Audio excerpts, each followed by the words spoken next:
लाठी चार्ज आ रही, क्या कर रहे हो आप? क्या कर रहे हो? क्या कर रहे हो? क्या कर रहे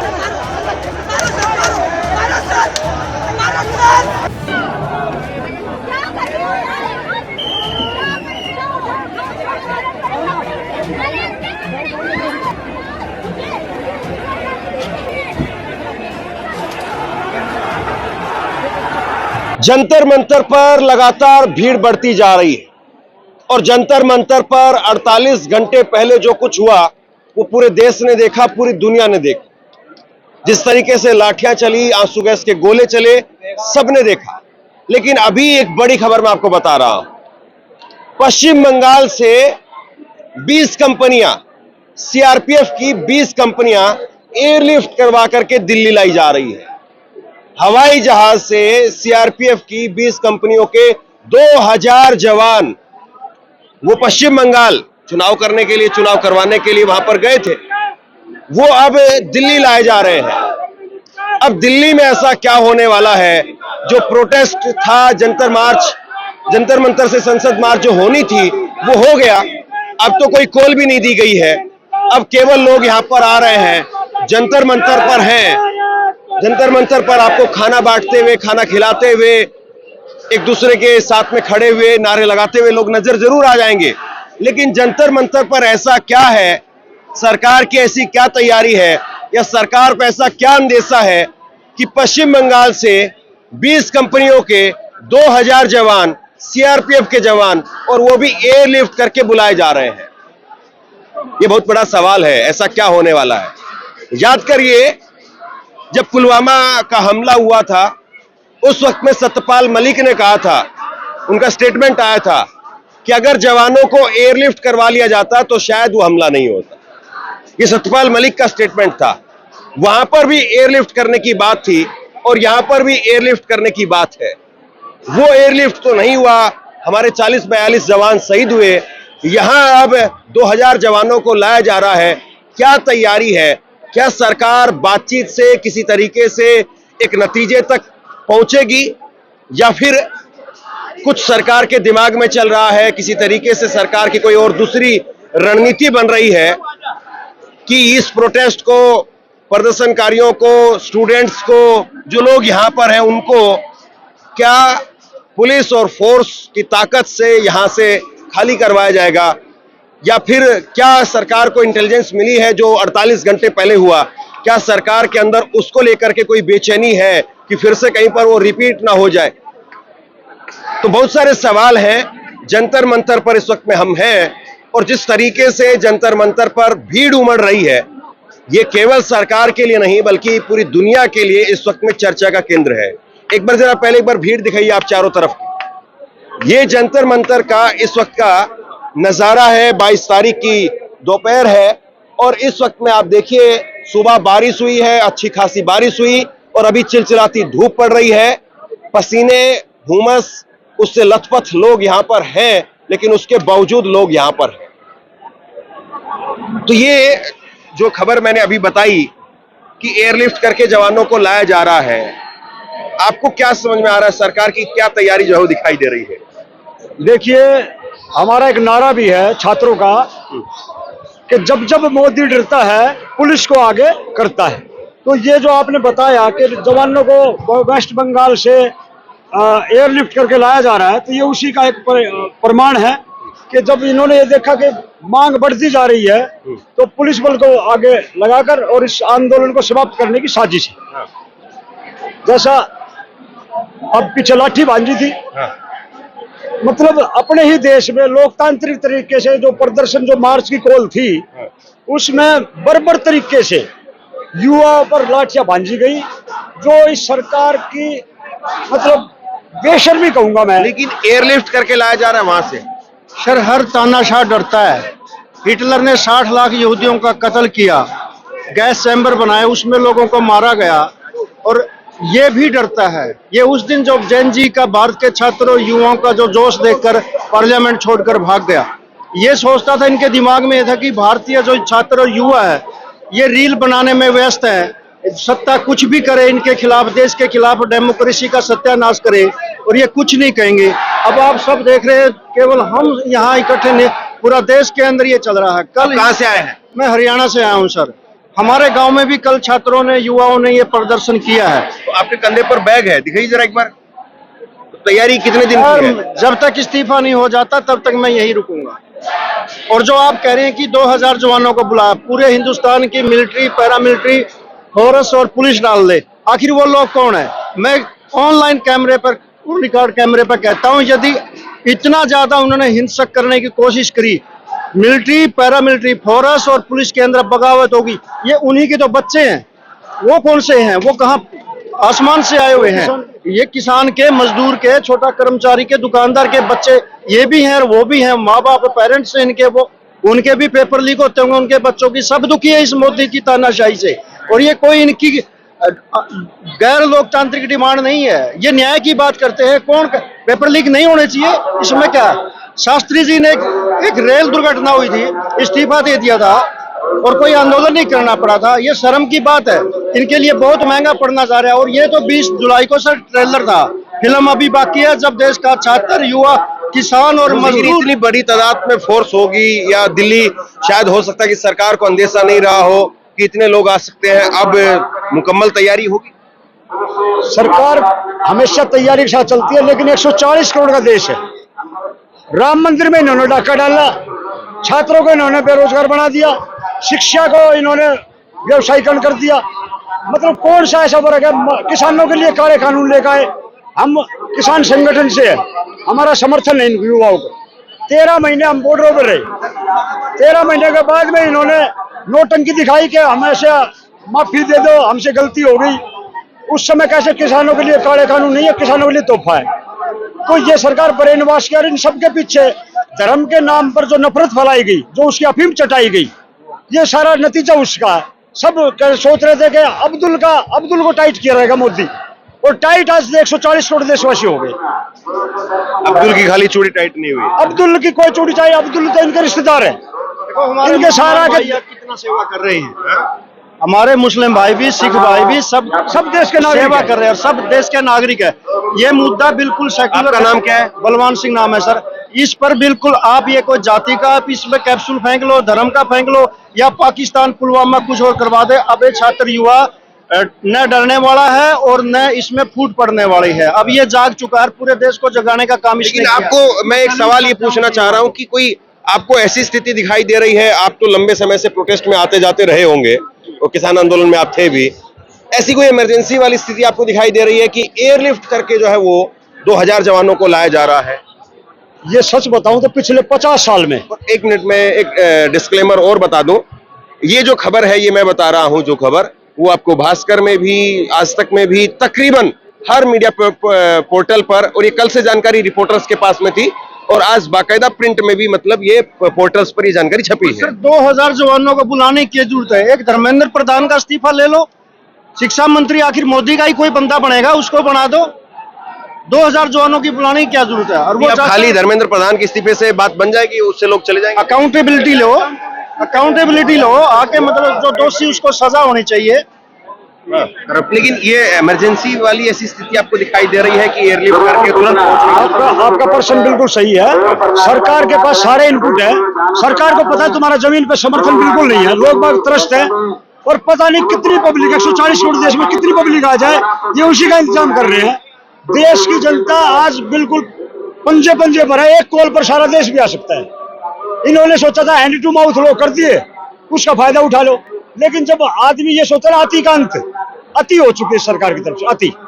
देखिए, अब हो सकता है कि एक मिनट, हो सकता है कि सरकार ये कहे कि वो तो डेली रूटीन की बात थी या फिर पहले से तय था, अभी इस प्रोटेस्ट को लेकर के नहीं हुआ है, लेकिन ये खबर इस वक्त में चल रही है, ये खबर चर्चा में है। और चूंकि अभी 2 दिन पहले, 48 घंटे पहले दिल्ली में जो कुछ हुआ, उसके बाद में जिस तरीके के हालात बने, तो फिर इस खबर को उसी के साथ में जोड़ करके जो है वो देखा जा रहा है। और मोदी ये कहता था ना कि मेरा क्या है भाई, मैं तो फकीर हूँ, झोला उठाकर चल दूं। इसको कौन, देश को बर्बाद करके झोला उठाकर कौन चलने देगा?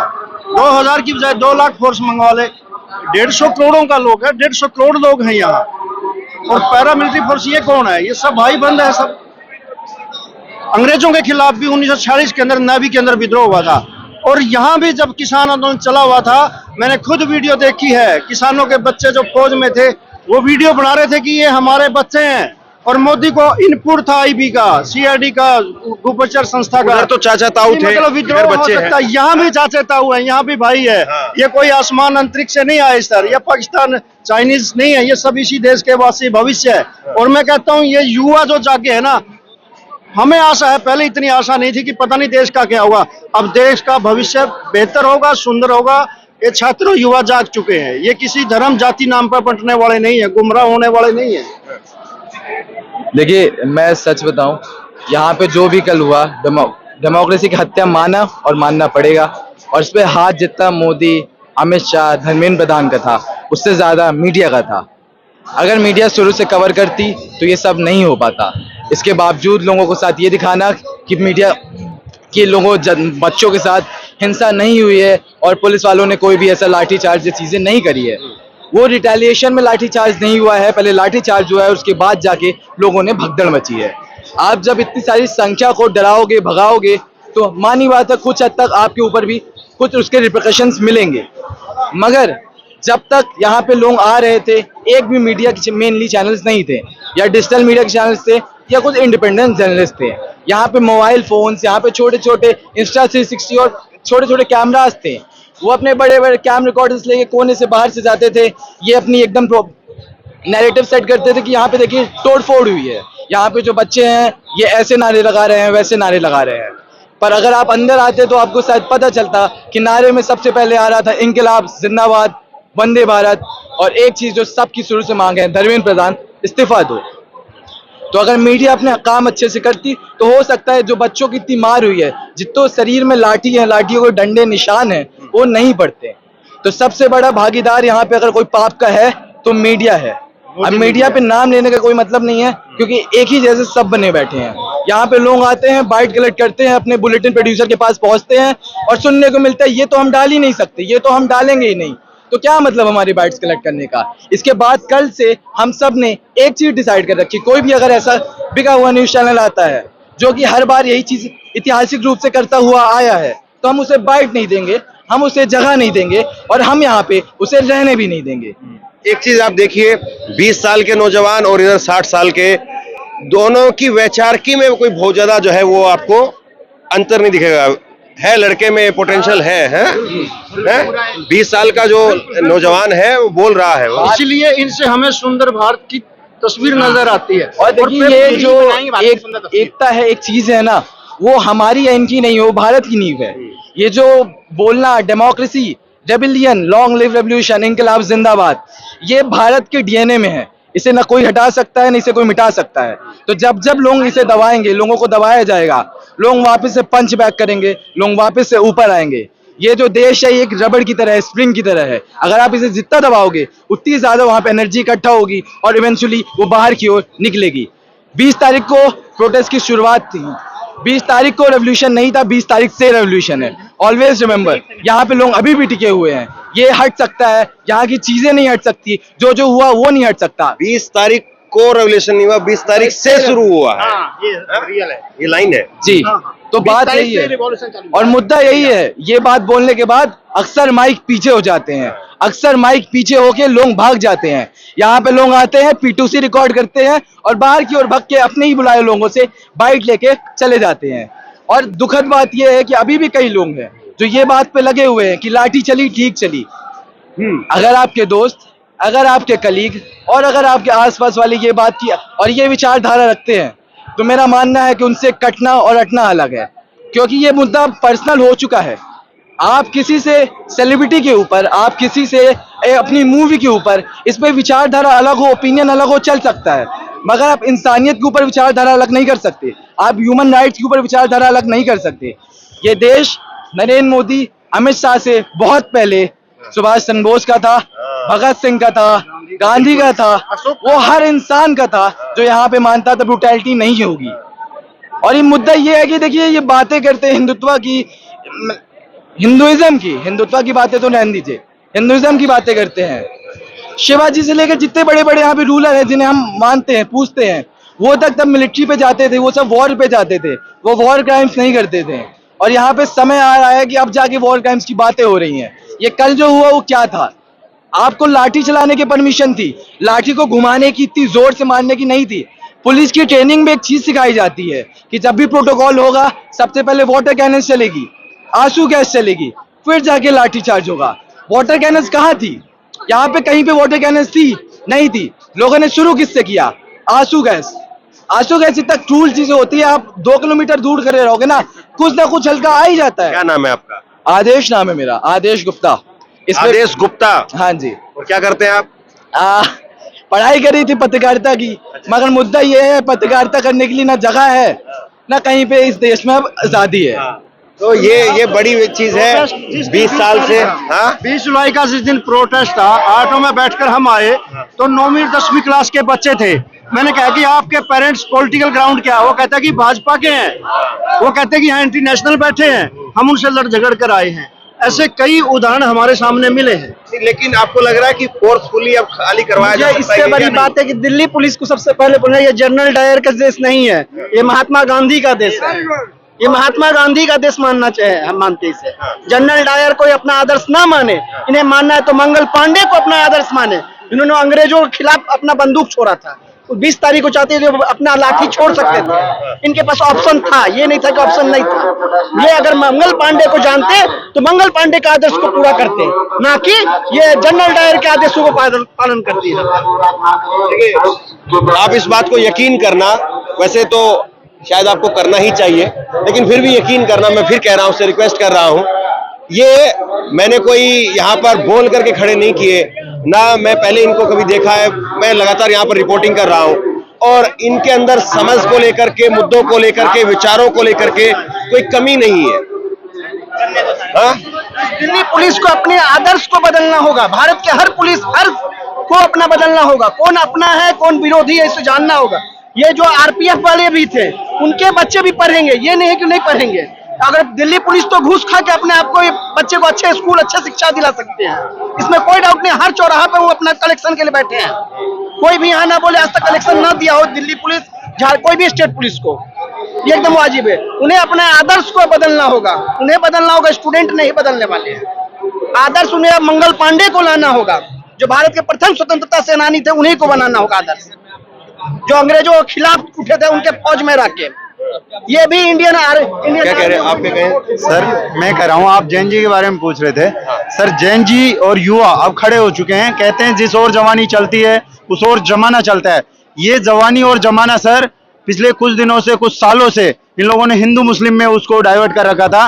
वो जवानी और जमाना आज एजुकेशन के लिए लड़ रहा है, इस करप्ट सिस्टम को बदलने और उसमें अकाउंटेबिलिटी तय करने के लिए लड़ रहा है। सर ये लड़ाई सोनम वांगचुक जैसे महान साइंटिस्ट के नेतृत्व में हम लोग लड़ रहे हैं। सर जो पुलिस ने बर्बरता हमारे स्टूडेंट्स पर की, प्रदर्शनकारियों पर की, लाठियों से हम लोगों को मारा गया सर, वो बर्बरता ये लोग नीरव मोदी, विजय माल्या, मेहुल चोकसी जैसे लोग हजारों करोड़ रुपए देश के लेकर भागे, उन पर कब करेंगे? उनको देश पर भी लाया क्या सर? आसाराम जैसे रेपिस्ट साल में 8-8 महीने जेल के बाहर घूमते हैं। इनके पास में जवाब नहीं है, अंगारे हैं इनके पास में, धड़कते हुए अंगारे। सर एक छोटी सी बात और कहना चाहूंगा सर हमारे सिस्टम, हमारे करप्ट सिस्टम के सिर्फ हम शिकार नहीं है, इस देश का हर आदमी शिकार है सर। नोएडा का आईटी इंजीनियर जो सर एक बैरिकेड, बैड इंफ्रास्ट्रक्चर की वजह से गंदे नाले में गिरकर मर जाता है सर, वो आदमी लाखों रुपए कमाता था। यहाँ 5 लाख रुपए भी महीने के आप कमाते हो तो भी आपको वही 300 AQI की जहरीली सांसें लेनी पड़ती है सर। ये हमारी क्वालिटी ऑफ लाइफ है सर। हम लोग क्या डिमांड कर रहे हैं? हम लोग 1 नेशन 1 एजुकेशन की डिमांड कर रहे हैं कि राइट टू एजुकेशन की लोग बात करते हैं, लेकिन राइट टू इक्वल एजुकेशन कब होगा सर? पूरी दुनिया में जो भी देश आगे बढ़ा है वो शिक्षा के दम पर आगे बढ़ा है। किसी को भी नजर मार लीजिए सर। अब शिक्षा वाला मुद्दा खत्म हो जाएगा, बंद हो जाएगा, या अब नहीं हो पाएगा? सर मुद्दा ही शिक्षा है और हम हमारे अंजाम तक इस लड़ाई को पहुंचा के रहेंगे सर। भूल तो नहीं जाएंगे लोग? सर भूलेंगे नहीं सर। हम लोग सर बार बार अकाउंटेबिलिटी की बात करते हैं। अकाउंटेबिलिटी का मतलब है सर, अभी चाइना में 2 मिनिस्टर्स को फांसी हुई है कुछ करप्शन के केसेस में। यहाँ आज तक के इतिहास में कोई नेता और कोई ब्यूरोक्रेट्स को क्यों नहीं फांसी? एक नेता को, एक ब्यूरोक्रेट्स भ्रष्ट को अगर फांसी की सजा सुना दे, 7 पीढ़ियों तक कोई आदमी गलत काम नहीं करेगा सर। अभी कल का रिपोर्ट है सर, पुर्तगाल में एक लेडीज के पेट में बच्चा खत्म हो गया, उसकी वजह से वहां के हेल्थ मिनिस्टर को तुरंत उसी डे रिजाइन करना पड़ा है सर। यहाँ के नियम कानून कहाँ खत्म हो गए, कहाँ गए सर? आप क्या कहेंगे? मेरा सिर्फ एक सवाल है, जो इतने बड़े बड़े इंस्टीट्यूट्स हैं जो नीट वालों को पढ़ाते हैं, आईआईटी वालों को पढ़ाते हैं, ये क्यों नहीं आ रहे हैं यहाँ पे? ये बच्चों से पैसा इतना छाप रहे हैं, सब कुछ कर रहे हैं, इनको सीट नहीं दिलवा रहे, उनको क्या कर रहे हैं, उनको पढ़ा रहे हैं, पैसा छाप रहे हैं, अंधा पैसा छाप रहे हैं, लेकिन कोई भी तक यहाँ पे प्रोटेस्ट करने क्यों नहीं आया? कोई इसके खिलाफ बोल क्यों नहीं रहा है? एक दो इंस्टीट्यूट्स हैं, शायद फिजिक वाला है, उसने बोला, उसके अलावा और किसी ने नहीं बोला है। और दिल्ली पुलिस के लिए मेरे लिए सिर्फ इतना कहना है, अगर तुम किसी बच्चे पे इतना दिल्ली पुलिस, अगर तुम किसी बच्चे पे इतना अत्याचार कर रहे हो कि उसकी हड्डी तोड़ रहे हो, उसको मार रहे हो, उसको काट रहे हो ना, तो तुम्हारे बच्चों के साथ भी यही होगा। आने वाले फ्यूचर में उनका फ्यूचर अच्छा एक्सपेक्ट करके मत चलो। के साथ इतनी बर्बादा करी है इन्होंने, महिलाओं के साथ में ये चीजें करी है, मतलब लाठियों के अंदर कीलें लगाई थी उन्होंने, आरएसएस के गुंडों ने लाठियों के अंदर कीलें। आप क्या कहेंगे? मैं कुछ नहीं कहना चाहता सर, यहाँ बात आई थी सर। एक मिनट सर, मैं टिप्पणी नहीं करूंगा, बस एक रिक्वेस्ट करूंगा, क्योंकि आप दिखा रहे हो टीवी में सबको, ऐसे बहुत से स्टूडेंट नहीं, मेरा यूट्यूब चैनल है, हाँ जो भी हो, ऐसे बहुत से स्टूडेंट्स हैं जो पुलिस वालों के, आर्मी वालों के बच्चे हैं, जो इस प्रोटेस्ट में आ नहीं पा रहे हैं, ठीक है? तो उन सब से भी हम्बल रिक्वेस्ट है मेरी, जो भी देख रहा हो अपने बच्चों को भेजो। यहाँ यूनिटी की बहुत जरूरत है, ना तो आने वाले टाइम में पीढ़ी आपके ऊपर थूकेगी और जूता मारेगी कि आपने जब समय था जब कुछ नहीं करा। ये सर, ये रिक्वेस्ट है मेरी ये कोई टिप्पणी या कुछ नहीं है, बस ये मेरी रिक्वेस्ट है, क्योंकि आप दिखा रहे हो सबको, इसलिए, इससे अलावा और कुछ नहीं। और भैया सुनो मेरी बात, एक बात और, अगर आपको लग रहा है यहाँ पे मैं सीजेपी को सपोर्ट करना है, किसी पार्टी को सपोर्ट करना है, नहीं, मैं इसको सपोर्ट भी नहीं करता था कभी। मैं यहाँ पे सिर्फ और सिर्फ स्टूडेंट्स के लिए आया हूँ, जिनको कल परसों मारा गया है बुरी तरीके से, मैं सिर्फ उनके लिए आया हूँ। और जिन बच्चों ने फांसी खाई है, जिन्होंने सुसाइड करी है, मैं सिर्फ उनके लिए आया हूँ। मैं यहाँ पे किसी पार्टी को सपोर्ट करने नहीं आया हूँ, मैं सिर्फ बच्चों को सपोर्ट करने के लिए आया हूँ, जिन्होंने लाठी खाई है, जो वहाँ पे प्रोटेस्ट में गए हैं, सिर्फ ये इस चीज के लिए आया हूँ मैं। आप क्या कहेंगे? सर मैं तो अभी आया हूँ, लेकिन मुद्दा नहीं पता, लेकिन मैंने पापा को बोला था कि मैं आज जा रहा हूँ, लेकिन उन्होंने मना कर दिया था। फिर मैंने बोला लेकिन सबके घर पे भगत सिंह चाहिए, लेकिन अपने घर पे नहीं चाहिए, तो उन्होंने बोला अच्छा चलो कोई बात नहीं, लेकिन बच के रहना, तो मैं आ गया इसी वजह से। मेरा ये कहना है कि प्राइम मिनिस्टर अपने जो है वो जब जाते हैं यूनाइटेड नेशंस, और जब रशिया यूक्रेन का मुद्दा था तो उनका एक लाइन बहुत वायरल हुआ था कि किसी भी मुद्दे को रिजॉल्व करने के लिए पीस, डिप्लोमेसी, डायलॉग ये होना चाहिए। हाँ, जब अपने यहाँ इनके 2 किलोमीटर की दूरी पे यहाँ पर लाठियाँ चल रही है, बच्चों को किलो में लाठियों में किल लगा के मारा जा रहा है, 18 साल के बच्चे, 20 साल के बच्चों को मारा जा रहा है, कोई पीसफुल रिजॉल्व नहीं, कोई डायलॉग नहीं, सीधा लाठियां बरस रही हैं, बच्चों के सर फोड़े जा रहे हैं, पैर तोड़े जा रहे हैं, हाथ तोड़े जा रहे हैं। लड़के जो है वो बीजेपी के प्रवक्ताओं के पसीने छुड़ा देंगे अगर वो यहाँ एक शेर है सर ना कि जो आपसे पहले यहाँ तक नशी था, उसको भी अपने खुदा होने पे इतना ही यकीन था। हाँ, तो अब समय आ गया सर, जो भी बैठा। क्या नाम है आपका? शशिकांत जी। कहाँ से आए हैं? मैं आया हूँ गाजीपुर, पूर्वांचल, उत्तर प्रदेश। सर मैं ट्राइबल कम्युनिटी से आता हूँ सर। क्या नाम है? मैं राजस्थान से हूँ, हमारी मीना कम्युनिटी है। लेकिन सर हमारे छत्तीसगढ़ में हसदेव के जंगलों को उजाड़ा जा रहा है सर। अंडमान निकोबार में ग्रेट निकोबार जैसे प्रोजेक्ट लाकर वहाँ के आदिवासी जो सेंसिटिव जनजाति है सर, उनको विस्थापित किया जा रहा है। वहाँ के लोगों को जो जिंदा नहीं रह सकते बाहर, उनको सर विस्थापित किया जा रहा है। असम में सर 1-1 रुपए एकड़ के हिसाब से कॉर्पोरेट्स के घर बनने के लिए जमीनें दी जा रहे हैं सर। हमारी आवाज कोई नहीं सुन रहा सर। उसकी वजह से हमारा क्लाइमेट चेंज इतना प्रभावित हो गया, उत्तराखंड के जंगल रोक दिए सर। उसका नतीजा है अभी एनवायरमेंट परफॉर्मेंस इंडेक्स की रिपोर्ट आई है सर।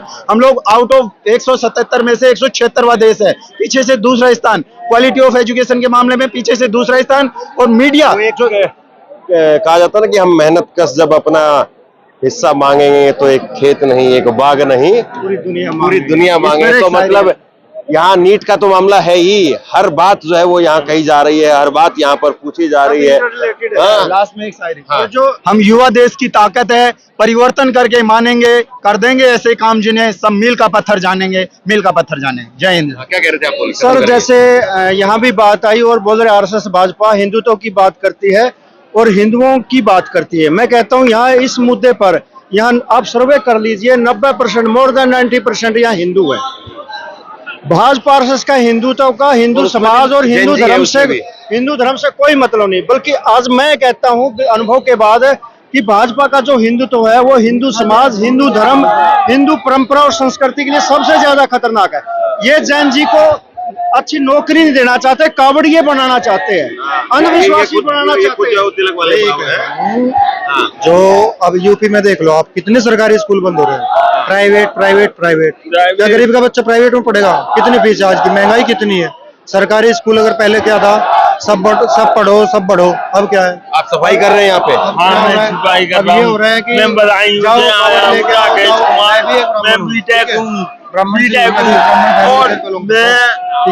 लेकिन क्या है ना, ये जो आज की सरकार है, ये जैन युवाओं को एक धर्म का चश्मा पहना दिया बस।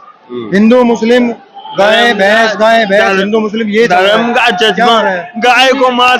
गाय को वैसे हमारे लिए माता कह रहे हैं, लेकिन मुसलमानों ने कह दिया तो राष्ट्रीय पशु घोषित क्यों नहीं कर देते? तो हर चीज है यहाँ पर। आप टेम्परेचर लेकर केवल खड़े हो जाइए, यहाँ का तापमान आपको खुद ब खुद बताएगा कि यहाँ पर कितनी गर्मी है, कितना तापमान है, यानी कितना जोश है, कितना जज्बा है, वो सब कुछ आपको यहाँ पर पता चल जाएगा। और क्या 2000 जवान, क्या अब मुझे नहीं पता सरकार एग्जैक्ट क्या कहना चाह रही, क्योंकि ऑफिशियल इस पर कोई स्टेटमेंट नहीं है, लेकिन जो खबर है उस पर मैंने खबर जरूर की है और यहाँ तमाम लोगों ने अपनी बात कही है। सबसे बड़ा सवाल यही है कि क्या बातचीत से बात बनेगी या फिर बूट से बात बनेगी, और अगर वो हुआ तो फिर सोचिए फिर क्या हो। सरकार में जवाब दो ही नहीं। शेयर कीजिए इस खबर को और आप क्या सोचते हैं नीचे कमेंट सेक्शन में लिख करके जरूर बताइए। शुक्रिया, थैंक यू।